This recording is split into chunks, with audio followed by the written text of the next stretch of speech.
took him from me is gonna pay. Bottom line. Who was it? We will not stop until we get this guy. We're all at risk now.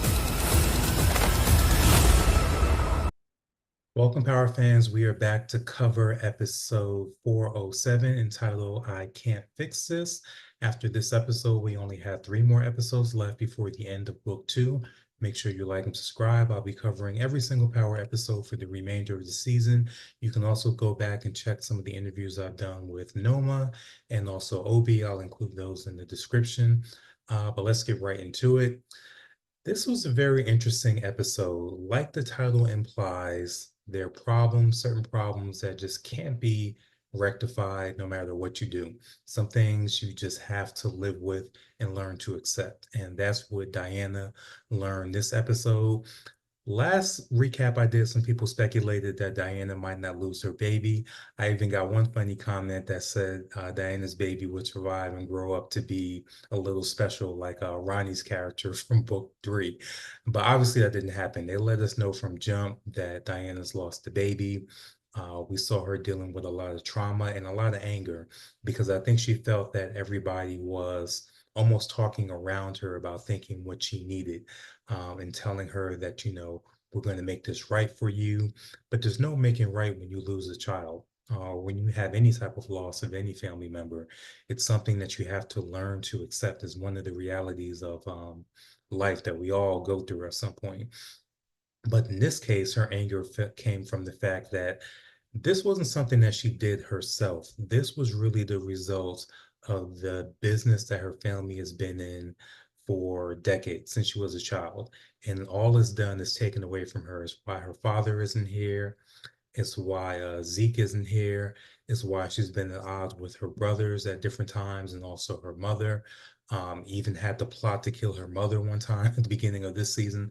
So nothing good has come from being in the game. And now she suffered the ultimate tragedy of losing her child. And then she has Tariq in her face, the father of her child, telling her beforehand that by mastering the game, that's the only way I can protect you, by getting to the top of the food chain. And none of that's happened. You know, I feel Diana's had the most important quote so far this season when she told Tariq that, look at me. This is the result of being in the game. This is what being in the game looks like. Just pain, trauma, and loss. And she's learned that more than anyone else. It's kind of funny, you know, when we've seen other characters kill cops in this show, most notably Tariq. He mentioned when he killed his sister's killer, Raina's killer, it didn't make him better, but it did make him worse. That's really was kind of his introduction to being the character that we see now. When Monet killed the cop, I believe that was last season, the cricket cop, didn't have any second thoughts about it. You know, didn't think about the ramifications, and essentially got away with it. Diana is the only one that's really looking at this, and even also Tariq when he orchestrated Proctor, the lawyer, getting killed, and he ended up having all the interactions with Proctor's daughter. That really didn't pull at his conscience too much to really tell him that, you know, this isn't the game for me. I'm destroying families and everything.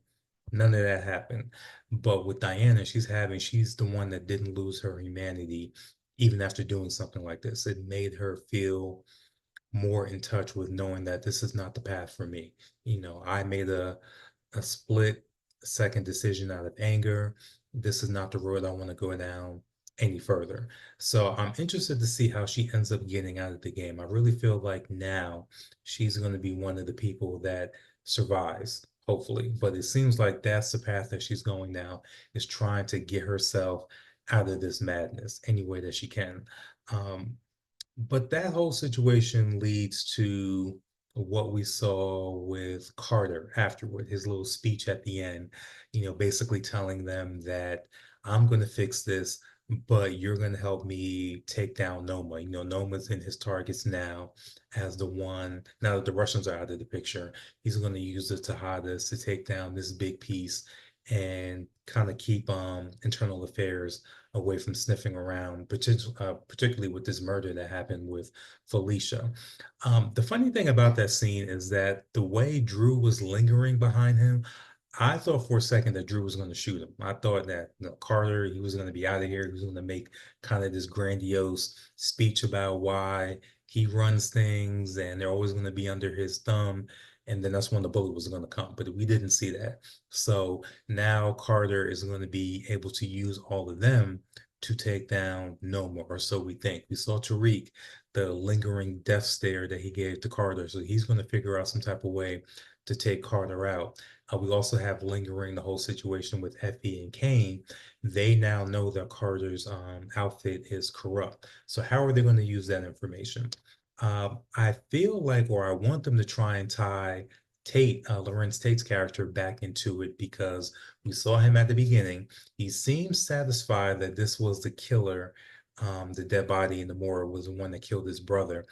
And what I liked about that scene is it showed how much of a scumbag Carter's character is, knowing he's the one that committed this murder and keeping that face on, telling Tate that we got him, you don't have anything to worry about now. But what I like the most, and what I think all of you also keyed in on, is that Tate is the only one that Carter seems genuinely afraid of. Just look at the way he was kind of glancing over at Tate, almost kind of praying to God that he accepts the story that he's giving him, that please don't let him start asking any more questions, because he knows the power that Tate holds as a politician. He can get the press involved. Once the press starts asking questions, internal affairs is going to turn up the heat even more, and he's cooked at that point. So Carter knows the importance of keeping Tate placated.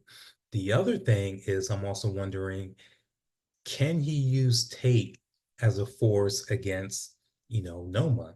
Because remember, Tate told him that because you did this for me, you have a favor anytime that you want.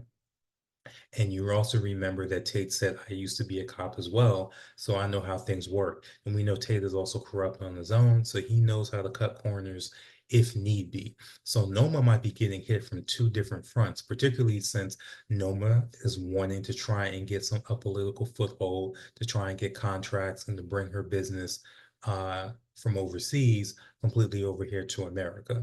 So that's how I see Tate getting more screen time in these last couple episodes, but I'm hoping he does, because it's not a guarantee. Because one of the problems I'm seeing in this last couple episodes is that the cast is too bloated. I really think that Power didn't, as far as I remember, this announcement of it being the last season wasn't known beforehand. So I think they've been scrambling, trying to wrap things up. And we have a few too many characters that are still alive that really should have been out of the picture if they planned this finale correctly. So I'm hoping that Tate gets a lot more screen time, but it's going to be very tight. And it wouldn't surprise me if he doesn't, because there's so many characters and storylines left to wrap up, and he's kind of already out of the picture. So I don't know how much they want to bring him back in, even though if you watch my recap from last week, I was going hard and saying that he's, out of all the characters, he's the one that needs to get his own show, so we can get a show that actually moves away from the streets, because we've covered everything that we can possibly cover on that front, and get a show that kind of looks at the political front and how that affects everything that goes on in the city, including crime. But, I don't think we're going down that road, unfortunately. But that's how I can see Tate still getting in the picture, interacting with Noma, more screen time with Davis. He knows Davis, so they have a history. And he's never really had any interactions yet with Kane and Effie, which I think would be hilarious. You already know Kane's personality and Tate's personality would lead to some hilarious lines. So I think that's the way we can still see Tate get some more screen time in the last 3 episodes. As far as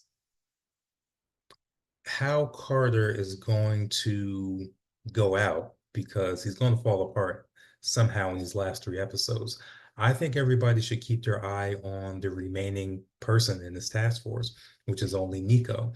You remember Niko doesn't know everything. And I think that's a problem with Carter. You can't keep your team completely in the dark, because then they start doing things on their own, and then we end up with a mess like Felicia and beating up Diana, and how the entire fallout that we've gotten from that. But you notice when they killed the fall guy to blame for Tate's brother, Niko was asking a lot of questions. He didn't seem completely comfortable with it. And I think that is a way that Carter might actually get in more trouble. If internal affairs puts a little bit more heat on Niko where he feels uncomfortable, he's going to flip. So don't be surprised if he does some sniffing around and finds out that Tate's brother was really killed by Carter. Now, what he does with that information remains to be seen. Does he somehow get linked up with Tariq and turns on Carter, or is Tate the one that does a little bit more digging? Because there was a couple of looks where it seems like he accepted what Carter says, but also it seems like he doesn't. And that's a good thing I feel about his character, showing that duplicitous nature of being a politician, always holding what you truly feel close to the vest. And the indicator that he might not believe everything he was told by Carter is, he always has that phrase of, my good brother. And that phrase can mean anything. It can be genuine or it can be a threat. And the way he delivered it to Carter, I really couldn't tell. So Tate might end up doing his own investigation, and that might be what leads him to Niko and things continually to snowball and kind of the walls to close in on Carter. As far as the whole plot of him orchestrating the Tejadas to go at Noma, I'm not really too enthusiastic about it because I feel like it's just a masking of what's truly going to happen, which is Tejadas versus Tejadas, which you've been seeing for dozens of times over the last, what, 2 or 3 seasons, because obviously once that happens, it's going to be Kane going against Drew and Monet, and we've seen that over and over and over again. The only new wrinkle to it might be how Effie plays a role in it, because we know, despite Kane doing this whole "I'm going to marry Noma" thing, we know his heart's with Effie and he wants to protect her. So that's the only kind of new angle with it. But honestly, I'm tired of seeing the Tejadas. When I talked about the cast being too bloated, some of them need to go, because I think at this point, the focus really should be completely on Tariq for the last 3 episodes. And the way things have been going, these, first 2 episodes of part 2, Tariq doesn't really feel like the main character anymore. He almost feels like, a little bit of a side character in his own show. And that's because they have so many storylines that they need to wrap up. Like this whole thing with Drew being in prison, that did nothing for me, where he's doing these little, GTA style assassinations. Didn't work for me. It's like it served no point. So to me, Drew would need to go. I think he needs to go, and one other Tejada, maybe Monet. But I don't know if they're willing to pull the trigger on that before the last episode, but there's too many characters just lingering around that need to be wrapped up. And maybe not necessarily even being killed. That's one of the things I think Power also struggles with book 2, about how to write characters out without killing them, because that also adds additional screen time that's kind of not needed. They did it properly with Lauren's character, but that's kind of the only one. Everyone else is kind of, if they're trying to get rid of them, they just come up with a quick way to kill them, which I think was a disservice, particularly with Obi's character. I think he deserved better after being around for so long. But as we know, we only got 3 episodes left, so we can expect a lot more kind of erratic writing, I think, going into the last episode. The other thing that stood out to me would be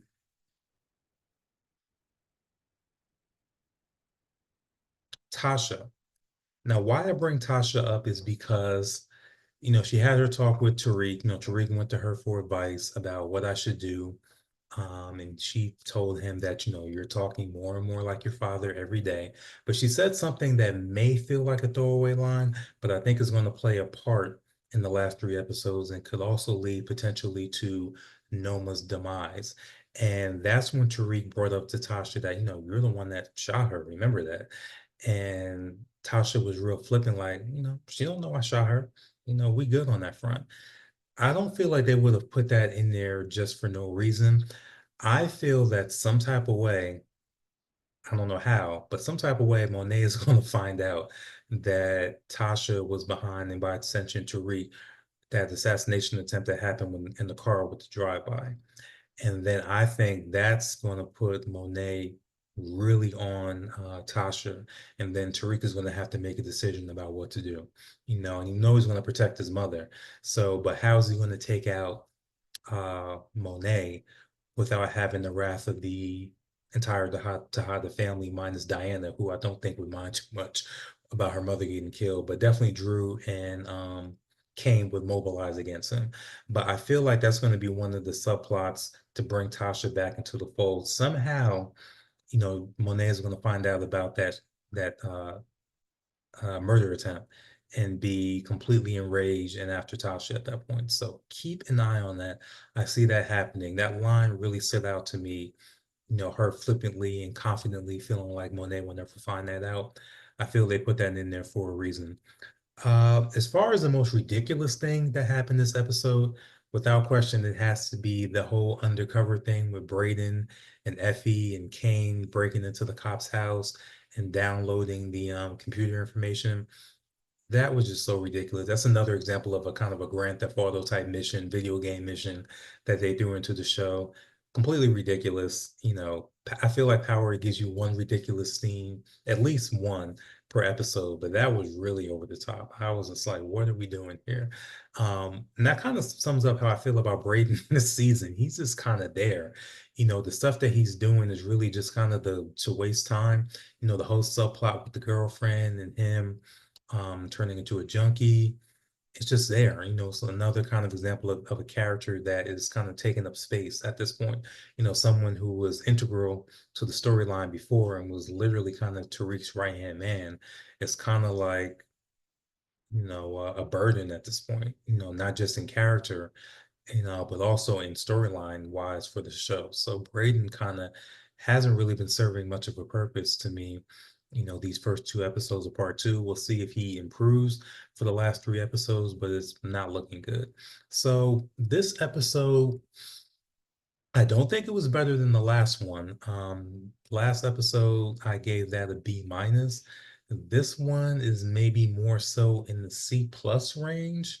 Um, I don't want to say it was completely filler because I feel like we did get some good things as far as Diana's character, but I feel like everything else was kind of just there. I feel like we're just really wasting time. I think things are really going to pick up probably in the last two episodes, but this one wasn't one that really kind of wowed me as far as what I was expecting for just the final episodes of part two.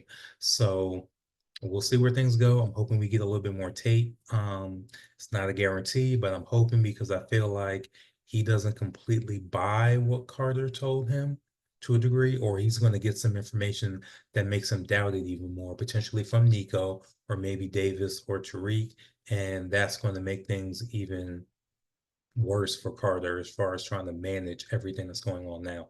I feel like the street people are not really going to be able to get a foothold against him, but people like Tate can. So hopefully the power writers realize that and have Tate more involved in these last three episodes. But that is my recap for episode 407. I Can't Fix This. Let me know what you guys think. Did you like this episode more than the part two premiere last week? Do you like where things are going, or are you a little bit worried about how the last three episodes are going to turn out, kind of like I am? But let me know what you think. I will be back here next week to cover episode 8 of the final season. Make sure you like and subscribe. The new recaps will drop probably around the 1 o'clock hour after the episode airs at midnight. So if you're part of the late night crew that likes the midnight premieres, make sure you check my page afterward. I'll have the recap up discussing everything. If not, you can catch it during the day while you're at work. Thank you again for watching and enjoy the rest of your weekend. And I'll see you guys next week.